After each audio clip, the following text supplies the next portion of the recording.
సొంతం అన్నం నమ్మి మోసపోయిన చెల్లె మోత్కువెల్లి నరసింహులు గారి యొక్క చెల్లెల యొక్క ఆవేదన. ఈ లోకంలో నాకు అన్న తప్ప నాకు ఎవరు లేరు అనుకున్నా నన్ను మోసం చేసిండు. జాగ కావాలన్నా మేము దిక్కులేని వాళ్ళలాగా అయిపోతుంది. నన్ను ఎటు కాకుండా చేసినావు. పిల్లలు పెళ్లిళ్ళకున్నారు. మా సంసారం ఆర్థికంగా వెనుకబడి ఉంటున్నాము.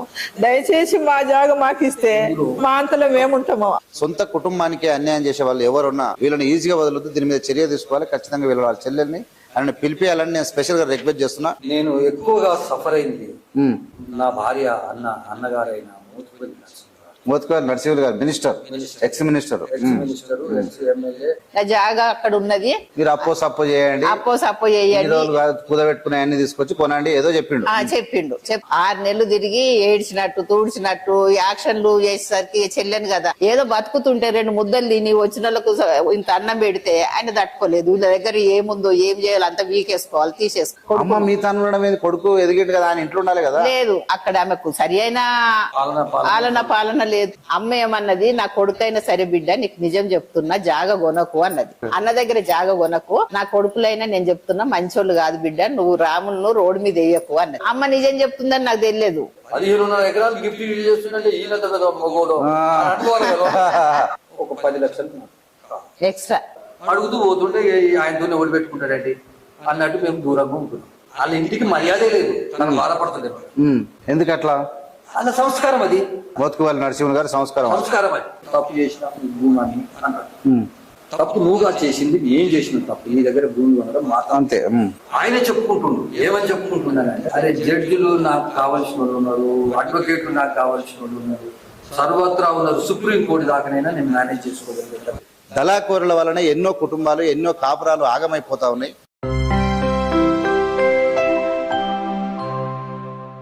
నమస్తే, నేను మీ Annapusala Venkatesh. Welcome to AVN media. ఈరోజు ఒక 2 వ్యక్తులు నా దగ్గర ఉన్నారు.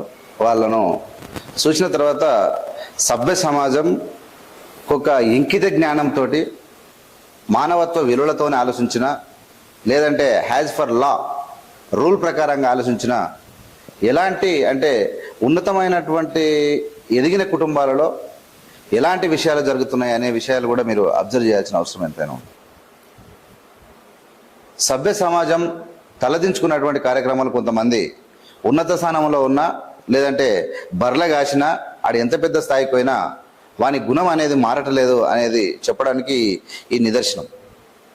ఇలాంటి విలువలు లేని వ్యక్తులు సమాజం యొక్క మార్పు కోసం కానీ, జాతి మార్పు కోసం కానీ పెద్ద పెద్ద నాయకుల ఉపన్యాసాలు మాట్లాడినప్పుడు దయ్యాలు వేదాలు కాదు, దానికన్నా దరిద్రమైంది ఏమన్నట్టు కూడా వీళ్ళని పోల్చవచ్చు.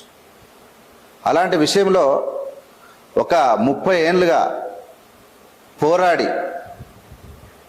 పోరాడి వెతికి వేజారి సొమ్మసిల్లిపోయి ఏం చేయాలని అర్థం కాక తన కంచె చేను మేసినట్టు తన కుటుంబంలో ఉన్నటువంటి ఒక వ్యక్తి చేసినటువంటి ఒక గాయానికి తల్లడిల్లిపోతున్నటువంటి ఒక చిన్న పోలీస్ ఆఫీసర్, వాళ్ళ యొక్క జీవితం ఏందనేది నేను మీకు పరిచయం చేస్తా. సార్ నమస్కారం, ఎలా ఉన్నారు? అవును సార్. మీరు అయితే నేను పరిచయం చేయడం కన్నా వాళ్ళే పరిచయం చేసుకుంటే బాగుంటుందని చెప్తున్నా, దాని తర్వాత మాట్లాడతారు. మీరు ఎవరు, అసలు మీరు ఇక్కడ ఎందుకు వచ్చారు? నా పేరు ఆదిమల్ల రాములు. నేను ఉస్మాన్ యూనివర్సిటీలో మైక్ దగ్గర పెట్టుకోండి, గట్టిగా మాట్లాడు. LLB చదువుతున్నాను. ఆ తర్వాత గవర్నమెంట్ ఉద్యోగంలో చేరాను. 1-2 ఉద్యోగాలు చేసుకుంటూ చివరికి గ్రూప్ 2A సెలెక్ట్ అయ్యి ఎక్సైజ్ సర్కిల్ ఇన్స్పెక్టర్ గా స్థిరపడ్డా. ఓకే. ఆ డిపార్ట్మెంట్ లో నేను జిల్లా ఎక్సైజ్ సూపరింటెండెంట్ గా రిటైర్ అయ్యారు. ఓకే, ఇప్పుడు ఏంది మీరు ఏవిఎం స్టూడియోకి ఎందుకు వచ్చారు? ఏవిఎం స్టూడియోకి రావడం ప్రధానమైన ఉద్దేశం ఏంటంటే, నా పెళ్ళి అయ్యి 1986 అంటే సుమారుగా ఒక అంత తక్కువ 40 సంవత్సరాలు. 40 ఏళ్ళ. ఈ 40 ఏళ్ల జీవితంలో నేను ఎక్కువగా సఫర్ అయింది నా భార్య అన్నగారైన Motkuvelli Narasimhulu garu minister, ex minister, ex MLA. మీ బామ్మాడిది నిన్నే సఫర్ చేసిండా? నన్నే సఫర్ చేసాడు. అయినా కానీ అతను నన్ను పగ అనేది అట్లనే కొనసాగిస్తూ ఎత్తుగడలో భాగంగా 9 నెలల కాలం మా ఇంటికి ఏలూరు జిల్లాలలో పనిచేస్తుంది. మా అత్తగారు అయిన మా మిసెస్ వాళ్ళ తల్లి మా దగ్గరే ఉండేది. 86 నుంచి ఆ మినిస్టర్ గారి తల్లి మీ ఇంట్లో మా ఇంట్లోనే అండి. చనిపోయేదాకా నా దగ్గర 20 ఏళ్ళు అవునా? కాడికి పోతే చుట్టంలాగా పోతే 10 రోజులు ఉండి ఒక 500 రూపాయలు చేతిలో పెడితే వస్తుండేది. కానీ మీరు మొత్తం మేడం మీరు చెప్పండి, మీరు మొత్తం ఎంతమంది? మేము 4 అన్నలు, అక్క, నేను 6. మీ అన్న పెద్ద ఆయన? ఈయన చిన్న ఆయన, అందులో నలుగురే. ఈయన లాస్ట్ 4వ ఎవరు? మీ నాలుగో ఆయన నర్సు. 4 నరసింహన్ 4 ఆయన. Okay right. అక్క తర్వాత నేను. ఓకే, ఏంది మీ మెయిన్ ప్రాబ్లం ఏంటి అసలు ఇప్పుడు? మెయిన్ ప్రాబ్లం అని అంటే ఇప్పుడు మాది ఇప్పుడు ఏం చేసిండండి, నా జాగా అక్కడ ఉన్నది, ఆ ఊళ్ళో ఉంటే మీ వదినకు నాకు నా పేరు ఉంది కాబట్టి మీ వదినకు ఇష్టం లేదు, అది అమ్మేస్తే గానీ మా ఇద్దరు గొడవలు పోతాయి చెల్లె, అది ఎవ్వరు అక్కడ వంటలేరు, నువ్వు తీసుకో, నీకు 3 పిల్లలు ఉన్నారు కదా అని ఇంటికి వచ్చిందండి. ఎవరు? మీ అన్నయ్య? మా అన్నయ్య, ఈయన మొత్తపల్లి. వస్తే మా దగ్గర ఎక్కడికి వెళ్తుంది అన్న అంటే 3 పిల్లలు ఉన్నారు, మంచి అగ్రికల్చర్, మీరు అప్పో సప్పు చేయండి, సప్పు చేయండి, కుదబెట్టుకునే అన్ని తీసుకొచ్చి కొనండి ఏదో చెప్పిండు. చెప్తే మాతోడు కాదన్న అంటే 6 నెలలు ఇంటి చుట్టూ తిరిగిండు. 6 నెలలు తిరిగి ఏడ్చినట్టు తూడ్చినట్టు యాక్షన్లు చేసేసరికి చెల్లెను కదా, ఒక రోజు ఈయన వచ్చిండు, డిస్ట్రిక్ట్ లలో చేస్తాడు కదా, ఇట్లా మా అన్న వచ్చిండు, మరి ఏదో అగ్రికల్చర్ ల్యాండ్ రుస్తాపూల్ ఉన్నది కదా జాగా అమ్ముతాడట అని అంటే, మనకెందుకు, మన దగ్గర ఇక్కడికి వెళ్ళి ఉన్నది. ఈయన వీళ్ళ కుటుంబంలో ఈయన ఒక్కడే చదువుకున్నాడు. వీళ్ళ 6 సంతానం, వాళ్ళ అమ్మకు ఒక్కడే చదువుకుని వాళ్ళంతా అగ్రికల్చర్ ఏదో పనులు చేసుకుంటారు, బతుకుతారు. అలాంటి ఫ్యామిలీ నుంచి బయటకు వచ్చిండు. ఏదో బతుకుతుంటే 2 ముద్దలు తిని వచ్చిన వాళ్ళకు ఇంత అన్నం పెడితే ఆయన తట్టుకోలేదు. వీళ్ళ దగ్గర ఏముందో ఏం చేయాలో అంతా వీకేసుకోవాలి, తీసేసుకోవాలనుకుండో ఏమనుకుండో. అమ్మ ఉంది, అమ్మ కూడా అన్నది, ఎందుకయ్యా ఈ మధ్య బాగా వస్తున్నావు అన్నది. మీ తను కొడుకు ఎదిగేటు కదా అని ఇంట్లో ఉండాలి కదా. లేదు, అక్కడ ఆమెకు సరి అయిన పాలన లేదు. పెద్ద ఆమె నాన్న సడన్ గా చనిపోయిండు, మందులు మాకులు ఇవ్వడానికి ఆమెకు ఎవరికి 4 కోడళ్ళు నచ్చలే, కొడుకులు నచ్చలే, ఆమెను ఎవరు సరిగా చూడకపోతే. ఒక ఆయన ఉంటాడు కదా, ఎవరు? మినిస్టర్ గారు. మిగతా 3 అన్నలు ఊళ్ళోనే ఉంటారు కాబట్టి హైదరాబాద్ లో ఆయన దగ్గర ఉండడము, సౌత్యంగా మైక్ దగ్గర ఉండే సౌండ్ వస్తుందా? నా దగ్గరనే పెళ్లి అయిన నుంచి 86 నుంచి ఎవరైనా ఎవరితో ఉంటారంటే మంచిగా చూసుకున్న దగ్గర. ఇక అమ్మ నా దగ్గరే ఉన్నది. అమ్మ అన్నది, ఎందుకు బిడ్డ ఈ మధ్య ఎక్కువ వస్తున్నావు అని అంటే, వస్తా ఇప్పటి నుంచి వస్తామ్మా అని అన్నాడు. అమ్మ ఏమన్నది, నా కొడుకైనా సరే బిడ్డ నీకు నిజం చెప్తున్నా, జాగ కొనకు అన్నది. ఎవరికి? నాకు చెప్పింది. అన్న దగ్గర జాగ కొనకు, నా కొడుకులైనా నేను చెప్తున్నా మంచోళ్ళు కాదు బిడ్డ, నువ్వు రాములను రోడ్డు మీద వేయకు అన్నది. ఈయన పేరు రాము, అల్లుండే. అంటే నేను కదా నీ కొడుకు ఏమైనా పుణ్యానికి ఇస్తుండాయని జోక్గా అనుకున్నా. అమ్మ నిజం చెప్తుందని నాకు తెలియదు.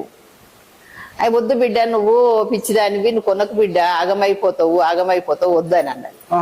అంటే ఇక ఇంటి చుట్టూ తిరుగుతున్నాడు. నాకు కూడా 3 పిల్లలు ఉన్నారు. ఇక్కడ ఎల్బీ నగర్ 500-600 గజాల జాగా ఉంటే అది అమ్మినాము, కొన్ని చిట్టీలు ఉంటే ఏదో ఇక మాకు అప్పులు సప్పులు చేసి కొన్నాము. మేము ఇంటికి వచ్చి కూర్చున్నాడు మధ్యాహ్నం. వచ్చి కూర్చొని సండేనా ఏమో, రాములు మీరు ఇద్దరు చెల్లె నువ్వు పోయి చూసిరా పొల్లి తోట అని మా ఇంట్లో కూర్చున్నాడు. మేము అక్కడ పోయి చూసినాము. ఆడ మా 3వ అన్న ఉన్నాడు. అన్నకి ఇట్లా అంటుండన్న మా దగ్గరనే వెళ్ళేటట్లేదంటే, ఏదో ఏ చెల్లె నీకు 3 పిల్లలు ఉన్నారు కదా, ఆ జాగా ఏడిగిపోతుంది, ఏదో ఒకటి చెయ్యి అని అంటే ఏమో అనుకొని ఇంటికి వచ్చినాం. వచ్చినాక సరే ఆయన ధర అన్నా మేము ఏమని లేదు, ఎందుకంటే ఇక అంతా ఆయన లాగానే ఒక పెద్ద స్థాయికి ఎదిగిండు. 25 లక్షలు అంటే మేము వేరే ఇంత కూడా తగ్గి 25 లక్షలకు ఎన్ని ఎకరాలు? అది 15 ఎకరాలు. ఏ ఇయర్ లో? 2004 లో 15 ఎకరాలకు 25 లక్షలు ఇచ్చుకున్నారు.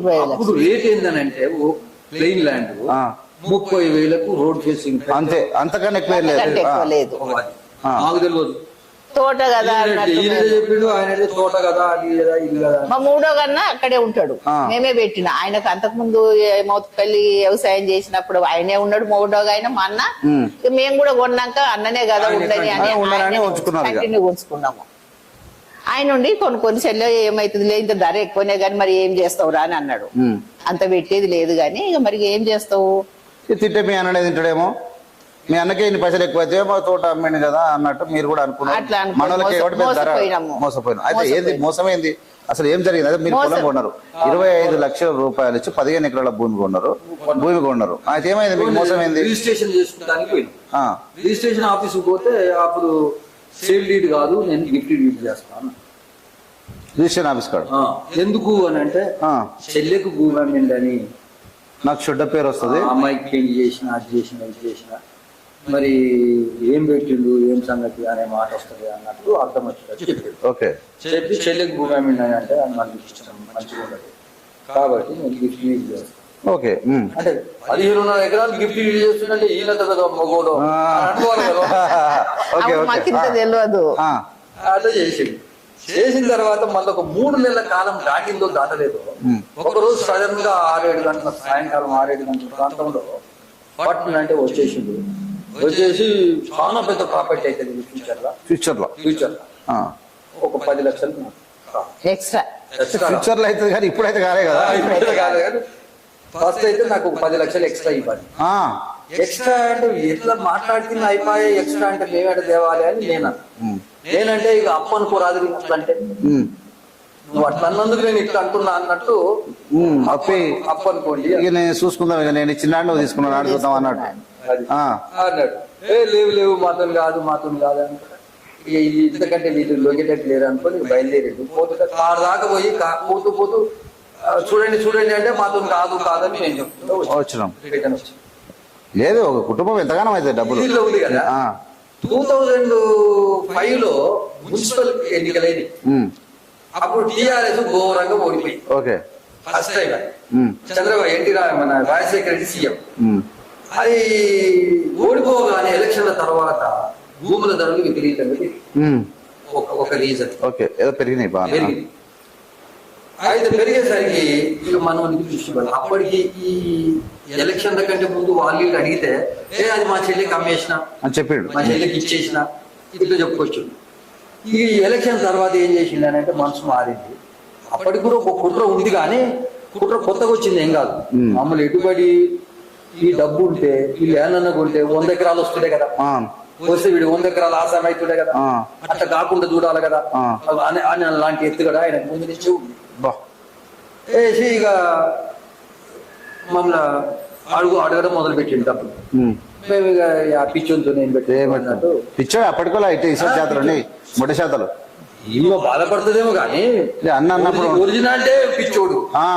ఒరిజినల్ అంటే చిన్నప్పుడు ఏం చూస్తుంది అంటే 4 అన్నలు అన్న తర్వాత ఎదిగిండు కదా అన్నటువంటి ఆలోచన ఉంటది కదా. అలా ఏజ్ కు నా ఏజ్ సరిపోదు, చాలా చిన్నదండి, నాకు వాళ్ళ గురించి ఏం తెలియదు. ఆయనకి ఈయనకి మధ్యన ఒక హక్కు ఉంది. ఓకే. ఇక ఈమె లాస్ట్ ఎదుగుతున్న క్రమంలోనే తండ్రి చనిపోయిండు. ఏదో అన్నలే కదా ఆధారం అన్నట్టు ఇక అడుగుతూ పోతుంటే ఆయనతోనే ఓడి పెట్టుకుంటాడండి అన్నట్టు మేము దూరంగా ఉంటున్నాం. అసలు ఒరిజినల్ గా ఈ పెళ్లి అయినప్పటి నుంచి నేను వాళ్ళ ఇంటికి నేను పెద్ద అత్తగారింటికి పోయినట్టు కానీ లేకపోతే ఇంకో తీరుకు కానీ ఏం లేదు మర్యాద. వాళ్ళ ఇంటికి మర్యాదే లేదు, నాకు బాధపడుతుంది. ఎందుకట్లా? అన్న సంస్కారం అది, నరసింహులు గారి సంస్కారం అది. నేను అందరిని అంటలేను, ఈయననే అంటున్నా. మోత్కువల్లి నరసింహులు గారి సంస్కారం అది. అయితే నన్ను ఇక నేను దూరంగానే ఉంటాను. మర్యాద లేదు దగ్గర ఎందుకుంటాం? మీరు పూజ చేస్తే మీరు కబురు పెడితే రమ్మన్నారు కాబట్టి అవును, మాకు అవసరం ఉన్నదే ఇట్లా సంగతి అని అంటే రాండి అని అవును అన్నది కదా వచ్చి మీకు చెప్పుకోగలిగి. అటువంటి పరిస్థితి ఉంది. ఇక దూరంగానే ఉంటున్నాం. ఒక రోజు సడన్ గా ఇది డిసెంబరు లో రివొకేషన్ అయింది. డిసెంబర్ 9th అయింది. డిసెంబర్ 1st నాడు ఫస్ట్ ఒక రోజు 2 రోజుల ముందు కబురు పెట్టి ఏమని ఇస్తారా డబ్బులు, నాది నేను తీసుకో భూమిని అని అంటే మళ్ళా నేను ఈమెకి ఏం తెలియదు పాపం. ఈ జ్ఞానం అవుతా కూడా అడిగితే చెప్తుందా చెప్పదు కాబట్టి మరి ఏం చేస్తాం. పిచ్చోడు ఉన్నాడు వాడు, మరి షెడ్యూల్ని 4 పైసలు ఖర్చు పెట్టి దూరం పెట్టుకోవాలని అంటారు కదా, కాబట్టి ఇద్దాము అని చెప్పి మళ్ళీ పిచ్చుకొని యాడ్ను ఆ డబ్బులు అరేంజ్ చేసుకొని నా కబురు పెట్టిన మనిషిని వెంట పెట్టుకొని పోయింది. పోతే ఇప్పుడు ముందు చెప్పిన బాబు అన్న అనేవాడు, ఈమెకు అన్న అనేవాడు చెల్లె బాగుందా అని అనాలి. వాడికి నా మీద ఎంత కోపం ఉండదు. డబ్బుల గురించి మాట్లాడదామని పిచ్చినా చెల్లె పిల్లలు బాగున్నారా అన్నారు. అది కూడా అన్నారు. వాళ్ళ భార్య లోపల ఆమె కూడా వచ్చి మాట్లాడింది. ఇక అట కూర్చున్నారు. కూర్చొని ఆయన ఏం చేసి నేను తప్పు చేసిన భూమాన్ని అన్నాడు. ఒకసారి 2 సార్లు చూసిన, 3వసారి తప్పు నువ్వుగా చేసింది, ఏం చేసిన తప్పు, నీ దగ్గర భూమి కొనడం మాట అంతే. ఎందుకు అంటున్నానంటే నీకు డబ్బులు ఎగ్గొట్టడం కాదు, రేటు దగ్గర నిన్ను కోషిష్ చేసిన వాళ్ళం కాదు, మాట్లాడిన దానికి తక్కువ ఇచ్చిన వాళ్ళం కాదు. నువ్వు ఎట్లా అంటావు? మాకు నువ్వు పైసలు తీసుకున్నావు, పొలం ఇచ్చినావు, మళ్ళీ పైసలు అడుగుడేంది, మళ్ళీ బాకీ అడుగుడేంది? ఆ డబ్బులు కూడా మా వదిన వచ్చి తీసుకుపోయిందండి. మా వదిన వచ్చి తీసుకుపోయింది స్వయాన. ఆమె డాక్టర్ ఏముంది, ఆమె వచ్చి తీసుకుపోయింది. ఆయన అనిపిస్తే వచ్చి అదే అదే ఉత్తగం తీసుకోపోతుంది. తీసుకొని ఇటు పోవాలి. మొత్తం మీద మీకు రిజిస్టర్ చేసిండు, 1 year అయింది, మీరు పైసలు అయ్యారు, మళ్ళీ 10 లక్షలు కూడా ఇచ్చారు. 10 లక్షలు ఇక లాస్ట్ ఇద్దామన్న రోజే ఏంది నువ్వెంత అనే మాట వచ్చింది. వస్తుంది, ఎందుకు రాదు? నేనేమనలే, ఆయన ఆయన ఆయన అహంకారం అన్నప్పుడు అంతే కదా. ఆయన పెద్ద లెవెల్ కదా, నిన్ను చాలా చిన్నగా ఊహించుకున్నాడు. అని అంటే నేనన్నా ఇక నా పిల్లల నోట్ కార్డు తీసుకో అని చెప్పి ఆ మూటను డబ్బుల 10 లక్షల మూటను ఇట్లా అన్నా ఇంతే. కాకపోతే అది పెద్ద కోపం మీద అంటారు, ఎత్తేస్తారు కూడా. ఆ మూట తీసుకొని ఇదే పొజిషన్ అట్లా వచ్చిండు. తర్వాత దగ్గర పడితే రైతు వయసుకు గంట పని కాకుండా ఇది పరువు పోయేటట్టుందా, అరుగు పోయేటట్టుంది అని చెప్పి నేను ఇమీడియట్ గా స్విచ్ ఆఫ్ అయినా. ఆ నుంచి వెళ్ళిన అది దాటేసిన టచ్ చేయలే, వెళ్ళి బయటికి పోయి కిందికి పోయి కార్ స్టార్ట్ చేస్తుండే. నా ఏమంటే వచ్చిన ఆ మూట ఇచ్చి పంపితే, చూడు బాబు నీకు తెలియని చేసేది, ఆయన నన్ను డబ్బులు అడిగింది, నేను ఆయన కాపలేదు, అవి నా దగ్గర ఉండాలి, ఆయన దగ్గర ఉండాలి, మీరు మధ్యాహ్నం ఇట్లా క్యారీ చేయకూడదు. వచ్చేసిన తర్వాత ఒక కరెక్ట్ 2వ తారీఖు, అది December 2, December 9కి డాక్యుమెంట్ ఆ పైసలు ఏమి ఉండవాలి, మొత్తం పైసలు తీసుకున్నాడు. అవి కూడా పోయండి. వాళ్ళ దగ్గరే ఉన్నాయి కానీ డబ్బులు మొత్తం ముట్టినాయండి. డబ్బులన్నీ మొత్తం తీసుకున్నాడు. తీసుకున్నాక రిజిస్ట్రేషన్ క్యాన్సిల్ 15 ఎకరాలకు 30 లక్షలు తీసుకున్నాడు. 2004లో జరిగింది. 2005లో ఇచ్చినటువంటి గిఫ్ట్ డీడ్ ప్లాన్ మీద వేసిండు. మీ ప్లాన్ మీద గిఫ్ట్ డీడ్ క్యాన్సిల్ చేసి మరి ఇది పరిస్థితి కూడా ఇల్లీగల్. దాని మీద నేను అప్పుడే కంప్లైంట్ చేసి ఉంటే జైలుకు పోవాల్సి వస్తుంది. ఏదో ఇంకా అది కూడా కనికరించావు. ఎప్పుడు చూసుకున్నావు ఇది? నేను ఆదిలాబాద్ లో పనిచేస్తున్నా. శనివారం ఆదివారం వచ్చి వాటికి స్ప్రే కొట్టడం, నీ పని నువ్వు చేసుకుంటున్నావు కానీ ఆ పేపర్ చూసుకోలే. ఏదో ఒక పక్క ఎవడో ఒక పెద్ద మనిషి ఇలాంటి తిన్నాడు, కొంచెం ఒకసారి చూసుకోవాలన్నాడు. తెల్లారి ఆదివారం శనివారం ఆదివారం అయిపోగానే పోయి ఈసీ తీస్తే ఒక 4 రోజులు అయింది, మారిపోయింది, రిజిస్ట్రేషన్ మారిపోయింది. ఇది జరిగినటువంటి విషయం. ఇక నేనేం చేసిన, మరి ఇట్లా తక్కువ వాడు అమ్ముకుని 2 మనిషికి అమ్ముకుని అవతల పడితే నేను ఏడ తిరగాలి, కోర్టులో కేసు కావాలి. అది ఇటు తిరిగి అటు తిరిగి అది మొన్న 28 మార్చికి జడ్జిమెంట్ వచ్చింది. ఆ జడ్జిమెంట్ ఏంటిది అని అంటే, ఇది మార్చాలంటే ఈయన ఒప్పుకుంటేనే మార్చగలిగేది చట్టం. ఇక మరి జడ్జిమెంట్ అయితే మాకు అగెనిస్ట్ వచ్చింది. అది ఎట్లొచ్చింది అని అంటే మేనేజ్ చేసుకుంది. ఇక మరి ఆయన ఏమని చెప్పుకుంటున్నానంటే, అరే జడ్జిలు నాకు కావాల్సిన వాళ్ళు ఉన్నారు, అడ్వకేట్లు నాకు కావాల్సిన వాళ్ళు ఉన్నారు, సర్వత్రా ఉన్నారు, సుప్రీం కోర్టు దాకానైనా నేను మేనేజ్ చేసుకోగలిగాను. ఒక టైంలో కూడా ఏమన్నాడంటే, వాళ్ళే గెలుస్తారు, వాళ్ళకే న్యాయం ఉంది, కేసు వాళ్ళే గెలుస్తారు, కానీ కబ్జా మీదకి వస్తారా అన్న ఉంటే కూడా వస్తాడా? ఆయనకు కూడా ఓడిపోతాని తెలుసు, కానీ ఇక మేనేజ్ చేసుకున్నాడు. ఆ విధంగా కోర్టులో గెలిచిండు కాబట్టి ఆయన చెప్పుకుంటుండు. ఇప్పుడు కోర్టు ఆర్డర్ వచ్చినా మాకేం తెలియదు, మేము చీకట్లు ఉన్నట్టున్నాం. అంతే. ఆయన కోర్టు మనదే, అన్ని మనదే, మనం అన్ని మేనేజ్ చేసినాం, చేసుకుని పని చేసి అది మనదే అవుతుందా? మనదే అవుతుంది.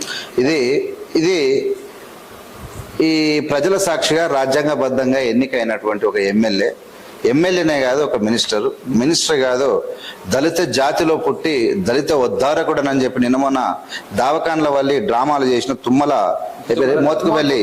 మోత్కువెల్లి నరసింహులు గారి యొక్క చెల్లెల యొక్క ఆవేదన. ఆయన 25 లక్షల 25 ప్లస్ 35 లక్షలు తీసుకొని 2004లో 15 ఎకరాల భూమి అమ్మండి. ఈ డాక్యుమెంట్ కనబడతా కూడా జూమ్ చేసి చూపించండి ఒకసారి. ఈ యొక్క పేరు ఇక్కడ వాళ్ళ చెల్లెల పేరు కూడా ఇక్కడ పాస్బుక్ లో కనబడతా ఉంది. నేను మీకు చూపిస్తాను.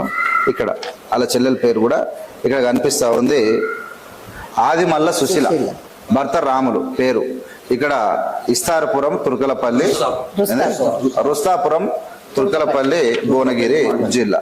ఇది సంబంధించినటువంటి భూమి తన చెల్లెలకి 2004లో 25 లక్షలు అంటే నాట్ ఎ జోక్.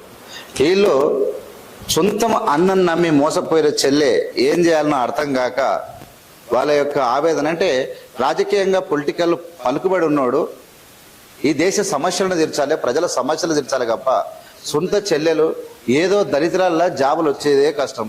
రాక రాములకి అలా బావకు ఉద్యోగం వస్తే వాళ్ళ కుటుంబం ఎక్కడనో బాగుపడాల్సింది పోయి నరకం అనుభవిస్తూ ఉన్నారు. ఈ మోత్కుపల్లి నరసింహ చేసినటువంటి నిర్వాహకం ఈ తెలుగు రాష్ట్రాలు కాదు, భారతదేశంలోనే తన చెప్పుతో తనగొట్టుకో సిగ్గుమాలినటువంటి చర్య. ఈ వీడియో మోత్కుపల్లి సంజయ్ చూస్తే ఇమ్మీడియట్గా వాళ్ళ చెల్లెలు తనకు వచ్చి క్షమాపణ చెప్పి కాళ్ళు మొక్కి వాళ్ళ భూమి వాళ్ళకి ఇయ్యకపోతే వాళ్ళకిచ్చి ఈ కోర్టు ఈ కేసులు గీసులు ఇవన్నీ మొత్తం బయటపడతాయి. వాడు జడ్జి వాడు ఏమేం చేసినో మొత్తం కూడా తోలు తీసేటువంటి వ్యవహారం. This is my request to chief minister of Telangana Revanth Reddy sir. ఇలాంటి సంఘటనలు గౌరవనీయులైన పొజిషన్లో ఉండి సొంత కుటుంబానికే అన్యాయం చేసే వాళ్ళు ఎవరున్నా వీళ్ళని ఈజీగా వదలొద్దు, దీని మీద చర్య తీసుకోవాలి. ఖచ్చితంగా వీళ్ళ వాళ్ళ చెల్లెల్ని ఆయన పిలిపియాలని నేను స్పెషల్గా రిక్వెస్ట్ చేస్తున్నా ఏవిఎం ఛానల్ నుంచి. ఖచ్చితంగా ఇది వీళ్ళకి జరగాలి. ఇక్కడ వీళ్ళకి సేల్ డీడీ గిఫ్ట్ డీడీ చేసిండు డాక్యుమెంట్లో. అదే గిఫ్ట్ డీడ్ ఈజ్ మీకు తెలియదు. ఆ సంగతి ఏంటంటే గిఫ్ట్ డీడ్ సపరేట్ ఏమున్నది, ఇక్కడ కొన్ని లక్షల గిఫ్ట్ డీడ్ ఉన్నాయి తెలుగు రాష్ట్రాల్లో. గిఫ్ట్ డీడ్లు అప్పుడు ఎందుకంటే పేదరికంలో ఉన్నటువంటి వాళ్ళు ఆ పైసలు తగ్గుతుంది, గిఫ్ట్ డీడ్ అయితే తక్కువ. ఇప్పుడు కేసీఆర్ హుషారు వచ్చినాక గిఫ్ట్ డీడ్ అన్ని సేమ్ అయిపోయినాయి. స్టాంప్ డ్యూటీ తగ్గుతుందని కొంచెం గిఫ్ట్ డీడ్ 2000-3000 కోసం గిఫ్ట్ డీడ్ చేసేవాళ్ళు. నువ్వు గిఫ్ట్ డీడ్ చేసినా సేల్ డీడ్ చేసినా ఇస్ ఈక్వల్, అంటే రిజిస్ట్రేషన్లో వాల్యూ ఈక్వల్. కానీ ఆ గిఫ్ట్ డీడ్ అయినా సేల్ డీడ్ అయినా ఆయన ఇదొక డీడ్. ఇది ఆ టైంలో 2004లో వీళ్ళకి రిజిస్టర్ చేసిండు. సొంత చెల్లెలు ఇక్కడ ఉన్నది ఏమున్నది, ఇద్దరు ఫోటోలు కనబడుతున్నాయి. మీరు ఒకసారి చూడండి, ఇక్కడ వెరీ క్లియర్గా 2004లో కనబడుతూ ఉన్నది. ఇంత సిగ్గుమాలినటువంటి చర్య ఇదంటే నేను ఇక్కడ చూడండి, క్యాన్సల్ చేయించుకున్నాడు దొంగతనంగా దొడ్డిదారిన. ఇలాంటి విధవలు జడ్జీలు కానీ ఇక్కడ చేసేవాళ్ళు లుచ్చలు కూడా చాలా మంది ఉన్నారు. ఇలాంటి దళాకోరుల వలన ఎన్నో కుటుంబాలు ఎన్నో కాపురాలు ఆగమైపోతా ఉన్నాయి. ఇట్లా ఏంది ఇది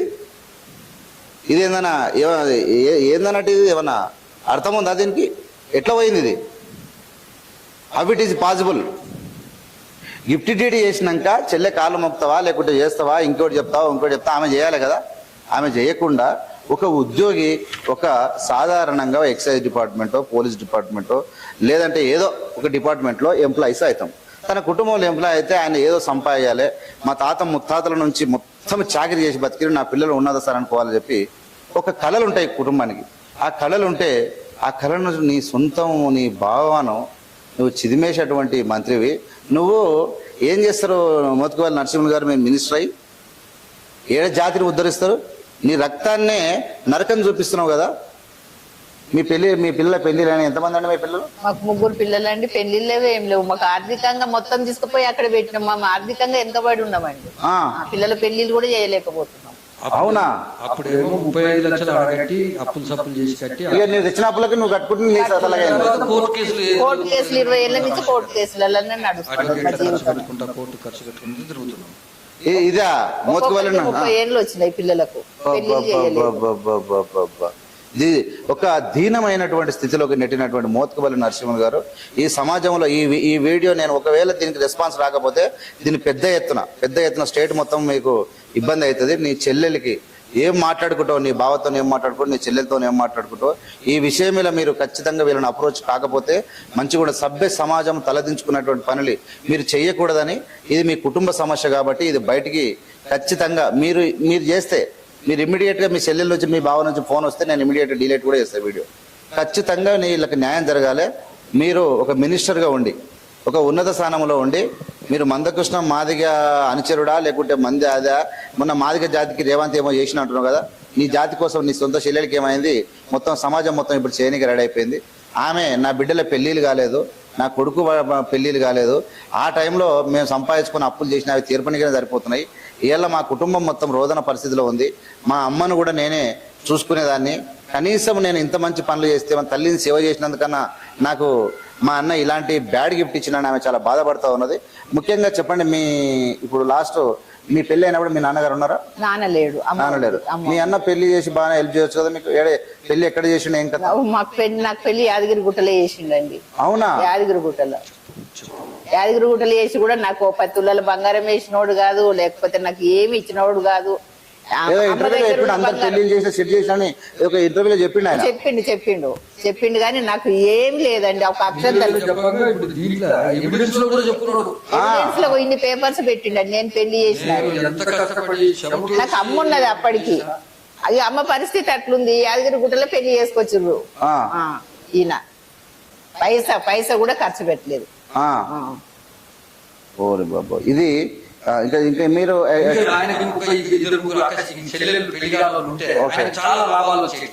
ఎందుకంటే ప్రతి పెళ్లి ఆయనే చేసుకుంటే వచ్చిన గిఫ్ట్లన్నీ ఇంటికి చేరుతుండే. ఒక్క గిఫ్ట్ అండి నా పేరు వచ్చిన గిఫ్ట్, ఒక్క గిఫ్ట్ నాకు ఇక పెళ్లి అయితే ఆడపిల్లకు ఆయన ఆయన చెప్పిన వాళ్ళు వస్తారు మినిస్టర్. తనేమి చేసిండు. నేను పెళ్లి చేసిన నాన్నగలిగే మనం మొగలాడు మొగోడు ఎవరైనా ఉంటే వాని శ్రమ వాళ్ళ జీవితంలో కలిసి ఉంటది. అవును.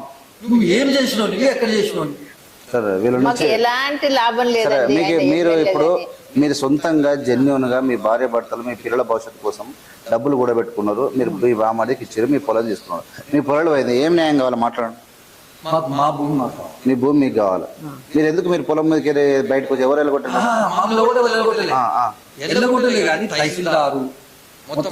ఆయన తరఫున ఇచ్చారు పాస్బుక్లు. ఆయన పాస్బుక్ అంటున్నాడు. నా పేరు అని ఊహించినట్టు చేసినావు నువ్వు అంతే. ఆయన డాక్యుమెంట్ ప్రకారంగా కావాల్సిన డాక్యుమెంట్ ఆయనకి ఇచ్చారు రెవెన్యూ డిపార్ట్మెంట్. కోర్టులో చేస్తూ మొత్తం మీద ఇన్ఫ్లుయెన్స్ చేసి నీ మీద పోరాటం చేసిండు. ఆయన మినిస్టర్ గిరి, ఆయన ఎమ్మెల్యే గిరి, మొత్తం చెల్లెని ఓడగొట్టడానికి, చెల్లెని ఎట్లా ఓడగొట్టాలనే టార్గెట్. అయితే చట్టం ఏం చెప్తుందంటే దీని ప్రకారంగా నాకు వచ్చింది. దేని ప్రకారంగా? దీని పరంగా నీకు వచ్చింది. దీని ప్రకారంగా క్యాన్సిల్ చేస్తే రిజిస్టర్ చేయకూడదు, ఈ డాక్యుమెంట్ ఇష్యూ చేయకూడదు. ఓకే, కానీ చేసాడు. వాడిని డబ్బులు ఇచ్చి వాడిని లూట్ చేసి వాడిని బెదిరించి తీసుకున్నాడు. తీసుకొని మీలాగా తహసీల్దార్ దగ్గరికి పోయాడు. తహసీల్దార్ దగ్గర ముందర టేబుల్ మీద పెట్టాడు. నాకు కొత్త పాస్బుక్ ఇస్తావా? నాకున్నాయని చూపిస్తుంది. అయితే అట్లా ప్రతి డాక్యుమెంట్ అట్లా సంపాదించాయి. ప్రతి డాక్యుమెంట్ కూడా అట్లా సంపాదించాయి. అవన్నీ కోట్ల పడి. కానీ యాక్చువల్ చట్టం ఏమంటున్నారంటే ఈమెకు గిఫ్ట్ అయిన తర్వాత ఈమె భూమి మీదకి పోయిందా లేదా, పోతే నీకు ఎన్ని సర్టిఫికెట్లు ఉన్నా ఎన్ని రికార్డు ఉన్నా అది తీసి పక్కేసేది అంతే. మీకే అది అసలు మీదే అది యాక్చువల్ గా. ఇప్పుడు ఇట్లా కొత్త దాంట్లో కూడా వాళ్ళకి వచ్చిందా ఏమన్నా?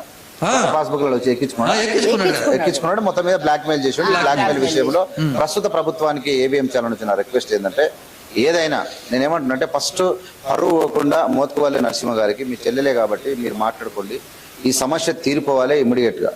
తీరిపోకపోతే మీరు పెద్ద సమస్యలు ఇరుక్కుంటారు. ఈ సమస్య జాతికి అంటే మానవ జాతిలో చెల్లెలకు బాగున్న మినిస్టర్, మీరు ఒక మినిస్టర్, ఎక్స్ మినిస్టర్, ఒక విలువలు కలిగిన వ్యక్తిగా తన సొంతం చెల్లెల్ని ఆగజేయడం అనేది పెద్ద ఇక దానికి మించిన సిగ్గు మాటలే చర్య. ఇంకా ఏంలో ఈ దేశంలో వరగబెడతాం, మేము పరగబెడతాం అని మాట్లాడే అన్ని అబద్ధం అని తెలియజేసుకుంటూ, ఆ శుద్ధ అబద్ధాలు ఈ సమాజంలో విలువలు కలిగినటువంటి వ్యక్తులను తీర్చిదిద్దే ఏ రాజకీయ నాయకుడు ఇట్లా చేసినా, ఏ మోసగాడు ఇట్లా చేసినా, ఇలాంటి వాళ్ళందరి కోసం కంపల్సరీ ఈ వీడియో ఫార్వర్డ్ చేయండి, అందరికి పంపండి, వాస్తవాలు తెలవండి. ఎట్టి పరిస్థితుల్లోనూ వీళ్ళకి అన్యాయం జరగడానికి వీల్లేదు. ఎందుకంటే ఎంత దిక్కు లేకపోయినా, ఎంత అది లేకపోయినా సొంత వాళ్ళు అంటే ఏమంటారు, మన కన్ను రెప్పను మన కన్ను మనం పొడుచుకున్నంత పని జరిగింది. మేము చెప్పొద్దు కానీ ఆయన చెప్పించుకునే విలువలు ఉన్నాడు. ఎప్పుడైతే మనం దిగజారుతామో ఇలాంటిది చెడ పేరు కూడా వస్తుంది. వాళ్ళ ఆవేదన, వాళ్ళ బాధ మామూలుగా లేదు. ఖచ్చితంగా వాళ్ళ పిల్లలు చాలా ఇబ్బందులు ఉన్నారు. వాళ్ళ కష్టపడి ఓల్డ్ ఏజ్ కూడా వచ్చి రిటైర్మెంట్ అయిపోయింది. వాళ్ళ పరిస్థితి బాగలేదు. ఇమ్మీడియట్ గా వాళ్ళ భూమి వాళ్ళకి తెచ్చి సారీ చెప్పి ఇస్తే చాలా గొప్పగా నేను ఇదే ఛానల్లో పెద్ద ఎత్తున వేస్తాను. పెద్ద ఎత్తున వేసి మోత్కువల్లి నరసింహారెడ్డి గొప్పగా మాట్లాడతా. ఒకవేళ కాకపోతే దేనికైనా ఎంత దానికైనా నేను విమర్శించడానికి వెనుకపోను. ఇంకా లాస్ట్గా చివరిగా ఏం చెప్పాలనుకుంటున్నాను? మా భూమి మాకు ఇస్తే సంవత్సరం అంతే ఇక ఏం అవసరం లేదు. ఇంకా ఆయన మీరు ఆలోచించలేదు ఏం లేదు. ఈ పడిన దగ మోసము ఇబ్బందులు అన్ని చాలు. నా మనసులోని మాట ఏంటంటే నా భార్య ఒక ఆలోచన గల వ్యక్తి కాబట్టి నా సంసారం ఇప్పటిదాకా నచ్చింది.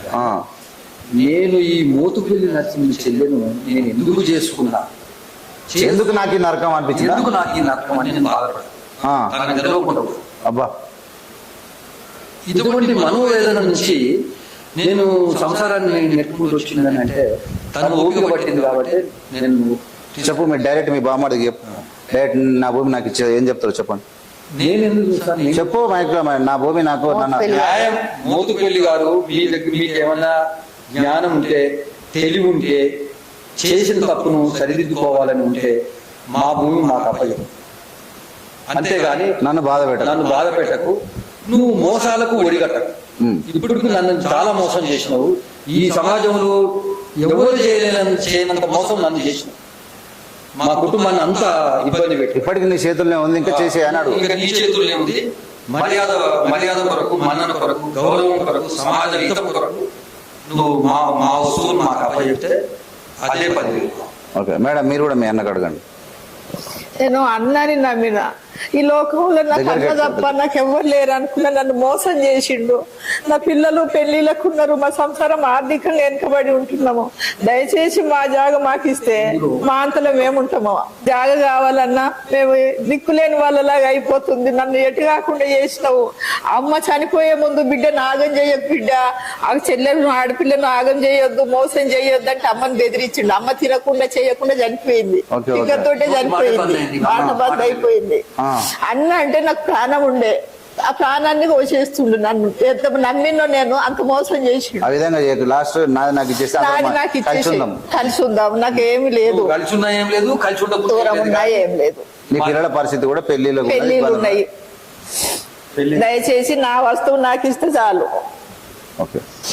మోత్కువెల్లి గారి సొంత బావ వాళ్ళ చెల్లె యొక్క ఆవేదన. ఈ ఆవేదనకు ఖచ్చితంగా ఈ రాష్ట్ర ప్రభుత్వం స్పందించాలి.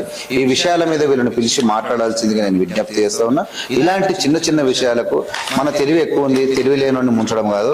తెలివి ఉన్నా లేకున్నా సమాజంలో న్యాయపరంగా నడవాలి. ఎవడైనా ఇలాంటి దొంగ పనులు చేసినా ఖచ్చితంగా మనం అందరం అడ్డు నిలవాలి. అంత సమాజం మొత్తం ఈ వీడియోకి సపోర్ట్ చేసి సమాజం ఖచ్చితంగా ఈ యొక్క కష్టపడి శ్రమించి ఎదగాలనుకున్న కుటుంబం వెనుకకు పోవడానికి కారణమైనటువంటి మోత్కువెల్లి నరసింహ లాంటి వాళ్ళు ఎవరు ఈ రాష్ట్రంలో ఉన్న వాళ్ళందరికీ బుద్ధి దేవేలా ఈ వీడియోని ఫార్వర్డ్ చేయాల్సిందిగా మీ అందరికి విజ్ఞప్తి చేస్తూ ఖచ్చితంగా వీళ్ళకి న్యాయం జరుగుతుందని, జరిగే వరకు ఖచ్చితంగా పోరాటాలు ఉంటాయని కోరుకుంటూ మీ అందరికీ చూస్తూనే ఉండండి AVM ఛానల్. మీ అందరికీ జై హింద్, జై Bhim. Thank you very much.